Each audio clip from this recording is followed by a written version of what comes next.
यजुर्वेद अध्याय नंबर 40 के मंत्र नंबर 15 में स्पष्ट किया है कि वायु अनिलम बसमांतम अथिदम अमृतम, वायु अनिलम अमृतम अथिदम बसमांतम शरीरम, ओम कर्तु समर किलवे समर और कर्तुम समर। ओम नाम का जाप काम करते करते सिमरण करो, विशेष कसक के साथ यानी श्रद्धा के साथ सिमरण करो, किलबलाहट के साथ ररंकार धुन से, यानी एक ऐसी ररंकार धुन, ये नहीं ये नाम देते हैं 5 नाम उनमें नहीं है। ररंकार का अर्थ है जैसे मरता हुआ आदमी अपनी जीवन याचना करता है, ऐसे इस मंत्र में श्रद्धा रखे जो भी जाप करे।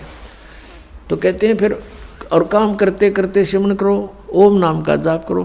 तो ऋषियों ने ये जान लिया कि ओम इज द मंत्र ऑफ कंप्लीट गॉड। इन्होंने जैसे यजुर्वेद अध्याय नंबर 40 के श्लोक नंबर 15 में तो ब्रह्म अपने विषय में बता रहा है कि मुझ ब्रह्म का ये एक ओम मंत्र है। यजुर्वेद के 40वें अध्याय के अंतिम श्लोक अंतिम अध्याय इस यजुर्वेद का, उसमें स्पष्ट कर दिया है, गीता ज्ञानदाता कहता है कि वो पूर्ण परमात्मा तो प्रोक्ष है, वो तो गुप्त है, वो तो ऊपर सतलोक में रहता, तेजों में लोक में रहता है, और मैं ब्रह्म हूँ, मेरा ओम मंत्र है। मैं ब्रह्म खम माने अंतरिक्ष में रहता हूँ, यानी ब्रह्मलोक में रहता हूँ। मेरी साधना करेगा तो मुझे प्राप्त होगा। तो यह कंसेप्ट क्लियर कर दिया कि वो तो प्रोक्ष है। और फिर उस प्रोक्ष परमात्मा को, गुप्त परमात्मा को, जैसे संसार रूपी वृक्ष की जड़ें जमीन में गुप्त रहती हैं, वो प्रोक्ष है और वहीं से सब कुछ हो रहा है। तो जैसे गीता जी अध्याय नंबर 4 के श्लोक नंबर 32 और 34 में कहा है कि उस तत्व ज्ञान को जो परमात्मा ने आकर बोला है वो तत्व ज्ञान है, सच्चिदानंद घन ब्रह्म की वाणी में। उस ज्ञान को तत्वदर्शी संतों के पास जाकर समझो, उनको दंडवत प्रणाम करने से और फिर नम्रतापूर्वक प्रश्न करने से वो तत्वदर्शी संत तुझे उस परमात्मा के बारे में जानकारी देंगे। गीता ज्ञानदाता कहता मैं नहीं जानता उसके विषय में। अब ये यजुर्वेद अध्याय नंबर 40 के श्लोक नंबर 10 से लेकर 13 में कति कंसेप्ट क्लियर वही किया है कि कोई तो परमात्मा को जन्म लेने वाला बताते हैं, साकार, कोई कहते हैं वो असंभवात, वो जन्म लेता ही नहीं, उत्पन्न नहीं होता, वो निराकार। इसकी जानकारी वो धीराणाम माने तत्वदर्शी संत जिनका टिकाऊ ज्ञान है वो बताएंगे, उनसे सुनो। तो इससे सिद्ध हो गया कि वेद ज्ञानदाता और गीता ज्ञानदाता एक है। ये कहता कि मैं भी उस वास्तविक ज्ञान से अपरिचित हूँ। तो इन ऋषियों को वो तत्वदर्शी संत मिला नहीं। यजुर्वेद अध्याय नंबर 40 के मंत्र 15 से ले लिया कि ओम नाम उस पूर्ण परमात्मा का है, और उधर से ब्रह्मा से के लोक वेद से काल के द्वारा दिए गए ज्ञान से उसने ये हठ योग आकाशवाणी की थी, तप करो तप करो, और फिर कहा था अब चलो सृष्टि करो। सूक्ष्म वेद में परमात्मा ने कहा था ब्रह्मा जी को, काल ने क्या बोला, तपो तपो कर वाक्य सुनाया, लोक रचो बल मेरी माया। कि एक तपो तपो कर आवाज कर दी उसने काल ने, और जब तप कर दिया, जब कहा लोक रचो बल मेरी माया, कहती है सब मेरा जाल है, अब लोक रचो, अब सृष्टि रचो, तुम जाओ, वो चार्ज होगी बैटरी, अब अपनी बर्बाद करो। तो यहाँ इन ऋषियों ने कुछ अज्ञान कुछ ज्ञान, जैसे ब्रह्मा जी से प्राप्त ज्ञान से हठ योग शुरू करा। ब्रह्मा जी ने बताया कि मुझे परमात्मा की आकाशवाणी, मैंने 1000 वर्ष तप किया, फिर आकाशवाणी हुई कि सृष्टि करो। तो ये भी उन्होंने परम अक्षर ब्रह्म की वाणी मान ली, या थी काल की वाणी आकाशवाणी, और उधर से ओम नाम वहाँ से ले लिया। गीता जी अध्याय नंबर 4 के श्लोक नंबर 8 में लिखा कि अर्जुन, यदि तू हट करके बैठ गया एक स्थान पे तो तेरा निर्वाह कैसे चलेगा। तो कहने का भाव यह है कि हठ योग नहीं करना, किसी भी शास्त्र में नहीं लिखा है। अब आपने सुन लिया, यजुर्वेद अध्याय नंबर 40 के मंत्र नंबर 15 में स्पष्ट किया है कि ओम कर्तु समर किलवे समर और कर्तुम समर। ओम नाम का जाप काम करते करते सिमरण करो, विशेष कसक के साथ सिमरण करो, अपना मनुष्य जीवन का प्रथम कर्तव्य मूल कर्तव्य जानकर सिमरण करो। हठ योग एक स्थान पर बैठकर करने को नहीं कहा। ऐसा नहीं है कि जैसे आप बैठे हो तो बैठ के भी कर लो, समय काम नहीं है, कोई दिक्कत नहीं, लेट कर लो, चलते कर लो, बैठते हो। जैसे सूक्ष्म वेद में कहा कि नाम उठत नाम बैठत, नाम सोत जागबे, नाम खाते नाम पीते, नाम से ती लागबे। तो इस प्रकार ये साधना तो इस तरीके की है, ये वेदों अनुसार यानी सदग्रंथों में तो ये सहज साधना है, सहज साधना, सिंपल वर्शिप। और इन्होंने अपने हठ योग ज्ञान से इसको इतना कठिन बना दिया। कोई तप करता खड़ा होकर, कोई उल्टे पैर करके, ऊपर न पैर नीचे को सिर करके, कोई व्रत रख के, कोई पहाड़ों पर जाता भगवान को खोजने के लिए, और कोई कुछ अन्य मंत्र करता है जैसे हरे कृष्ण कृष्ण कृष्ण हरे हरे राधे राधे श्याम मिला दे। ये गीता जी में है कहीं? तो गीता जी में जो लिखा है वो साधना है भक्ति की। उससे छोड़कर जो साधना या मंत्र हम करते हैं वो शास्त्र विधि को त्याग कर मनमाना आचरण है, वो यूजलेस है। गीता जी अध्याय नंबर 16 के श्लोक 23 में कहा कि अर्जुन, जो शास्त्र विधि को त्याग कर मनमाना आचरण करते हैं न तो उनकी गति हो सकती, ना उनको सुख हो, ना कोई सिद्धि प्राप्त हो सकती, यानी यूजलेस।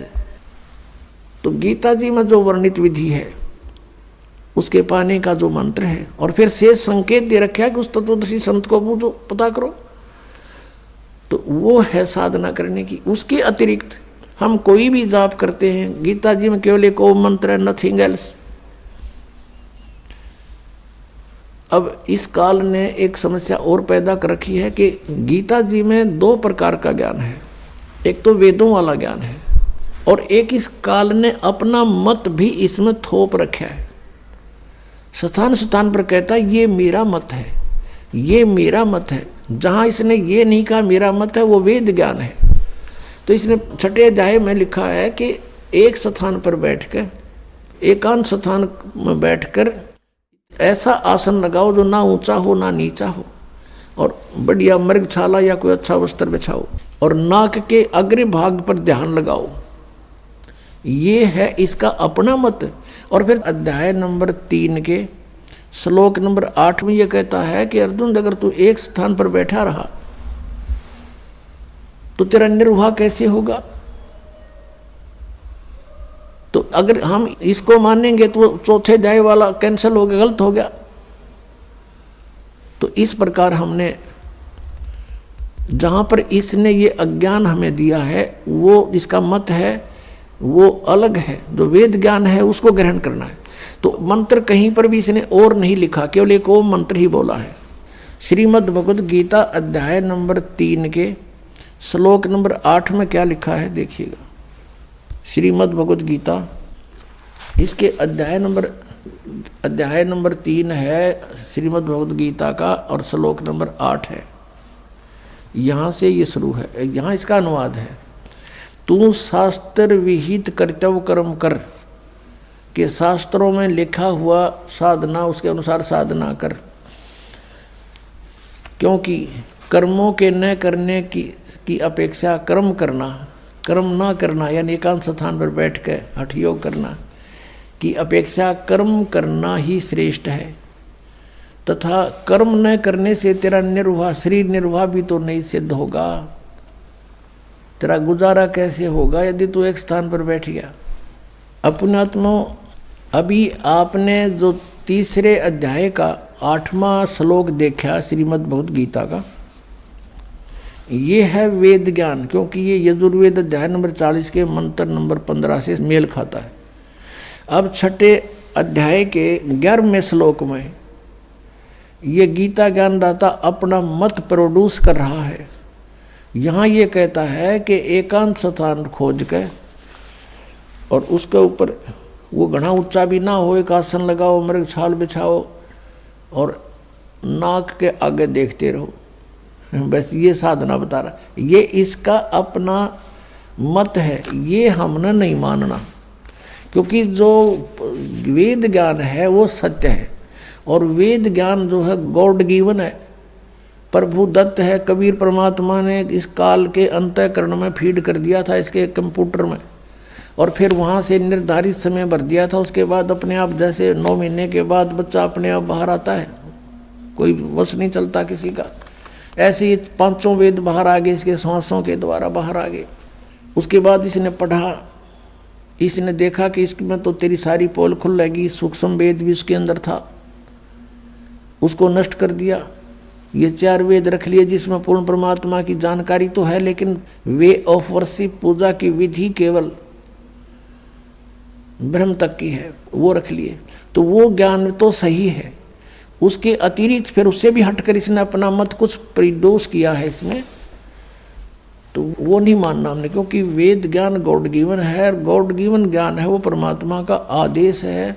उस आदेश से हटकर हम किसी अधिकारी का आदेश पालन करके और कानून भंग करेंगे तो हम दोषी हो जाएंगे। हमने ये भी ध्यान रखना। ये देखिएगा श्रीमद् भगवद गीता अध्याय नंबर 6, श्रीमद् भगवद गीता अध्याय नंबर 6 और ये है 11 श्लोक में 11वां श्लोक।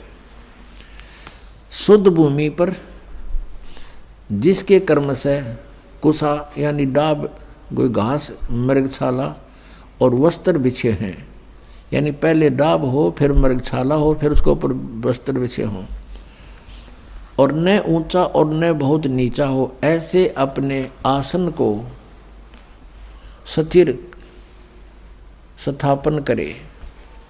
फिर है उस आसन पर बैठकर चित्त और इंद्रियों की क्रियाओं को वश में रखते हुए मन को एकाग्र करके अंतःकरण की शुद्धि के लिए योग का अभ्यास करे।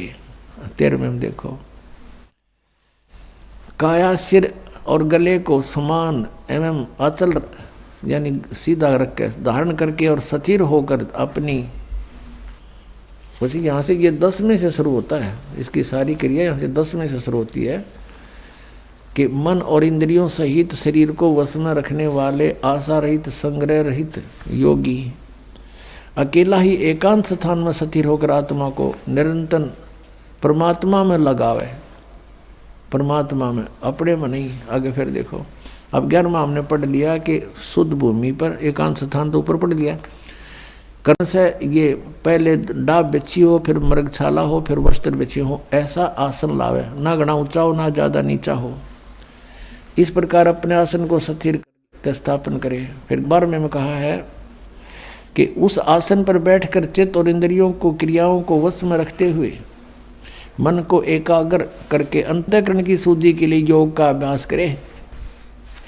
अब 13वें में,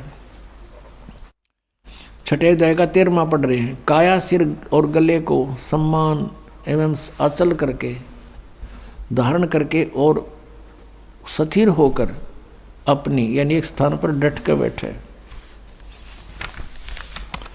अपनी नासिका के अग्रभाग पर दृष्टि जमाकर अन्य दिशाओं को न देखता हुआ। अब ये हम देख रहे हैं 14वां, ब्रह्मचारी के व्रत में स्थित भय रहित भली भांति अंतःकरण वाला सावधान होकर योगी मन को रोक के मुझ में चित वाला मेरे में प्राण होकर स्थित होए। अब यहाँ फिर इसका मतलब रहा ये वश में किए हुए मन वाला योगी इस प्रकार आत्मा को निरंतर मुझ में प्रवेश करके मुझ परमेश्वर के रूप में लगाता हुआ मुझ में रहने वाली यानी मेरे तक ही सीमित ब्रह्मलोक में जाने वाली परमानंद की परिकाष्ठा रूप शांतिम को अधिगच्छन्ति प्राप्त होता है। अब निर्वाण परमाम यानी मृत्यु के बाद, निर्वाण माने गमन भी होता है यानी मृत्यु भी होती है, और निर्वाण माने मोक्ष भी होता है। निर्वाण परमामम यानी श्रेष्ठ मेरे सतर का जो मुझ में रहने वाला जो श्रेष्ठ प्रमाण है, उस शांति को प्राप्त होगा। ब्रह्मलोक में जाएगा ब्रह्म का साधक, और वहाँ जिसी शांति है वो ततन प्राप्त हो जाएगी। अंडरस्टूड है। छठे अध्याय के 16वें श्लोक में फिर ये भी कहा कि अर्जुन यह योग न तो बहुत खाने वाले का और न बिल्कुल न खाने वाले का। बहुत खाना तो यूँ है पेट डडी पक्का खा ले अंगड़ाई टूटे, भक्ति हो को ना। और बिल्कुल न खाना, व्रत रखना। व्रत रखना भी गीता में मना है, और ये व्रत रखवाओ एकादशी का, ये कहाँ से लाए। और न बहुत सहन करने वाले सोने वाले का, और न अधिक जागने वाले का सिद्ध होता। यानी अब ये साधना भी जो इसने बताई है काल भगवान ने, ब्रह्म ने, इसने अपने सतर का ज्ञान भी दिया है कि इस प्रकार करो, और इससे मेरे से मिलने वाली जो शांति है उसको प्राप्त हो सकते हो। और ब्रह्म से जिसी शांति मिला वो पता ही है। ब्रह्मलोक में गए, वहाँ से फिर जन्म मृत्यु में जैसे चुनक ऋषि की चल रही है ये क्रिया, उसके लिए बताया जा रहा है। तो ये छठे अध्याय का है, ये 10 से लेकर और अभी आपने 15 तक पढ़ा, 16 तक पढ़ा। 16वें में तो ये भी कंसेप्ट क्लियर कर दिया है कि व्रत रखना भी व्यर्थ है, और ये एकादशी का व्रत तो बहुत महत्वपूर्ण कर बताते। तो ये लोक वेद है, दंत कथा है, इनकी वेद शास्त्र विधि रहित ज्ञान है, उसके करने से कुछ भी लाभ नहीं होगा। गीता जी अध्याय नंबर 16 के श्लोक नंबर 23 के अनुसार। अब हम फिर उसी प्रसंग पर आते हैं कि जैसे तीसरे अध्याय के 8वें श्लोक में गीता ज्ञानदाता कहता है, यदि तू एक स्थान पर बैठ गया, ये तो वेद ज्ञान है, और काम छोड़ दिया, तेने कर्म करेगा नहीं, तो तेरा निर्वाह कैसे होगा? ये तो सही है। और यहाँ इसने बताया छठे अध्याय के अंदर 10 से लेकर 15 तक ये बताया कि इस प्रकार करने से और मुझ से मिलने वाली जो शांति व तनपता जैसी मिलेगी, ब्रह्मलोक प्राप्त होगा, वो प्राप्त हो सकती है। तो ये इसका मत है। हमने इसके मत को स्वीकार नहीं करना जो सूक्ष्म वेद में लिखा है, और उसके वही जो का तो गीता में मिलता है, वो सही क्लियर ज्ञान है, स्पष्ट ज्ञान।